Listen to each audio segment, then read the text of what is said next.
حضرت ابو ذر غفاری فرماتے تھے مجھے میرے نبی پاک نے 6 باتوں کی وصیت کی تھی.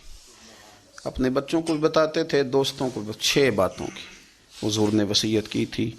سب سے پہلے حضور نے فرمایا تھا ابو ذر مسکینوں سے محبت کرتے رہنا.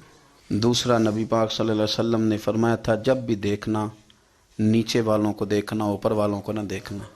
مالداروں جاگیرداروں پہ توجہ نہ کرنا، ذہن خراب ہوگا. نیچے دیکھنا، غریبوں کی طرف توجہ رکھنا. تیسرے نمبر پر نبی پاک صلی اللہ علیہ وسلم نے فرمایا تھا ہر حال میں حق بات کہنا اگرچہ وہ کڑوی ہو.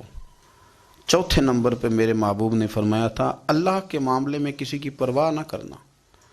کوئی کیا کہتا ہے کہتا رہے، تم رب کے رستے پہ چلتے رہنا، ملامت کی پرواہ نہ کرنا. اور 5ویں نمبر پر میرے نبی پاک نے مجھ سے کہا تھا اگر رشتہ دار تجھ سے تعلق توڑیں بھی نہ تو جوڑ کے رکھنا، صلہ رحمی نہ چھوڑنا.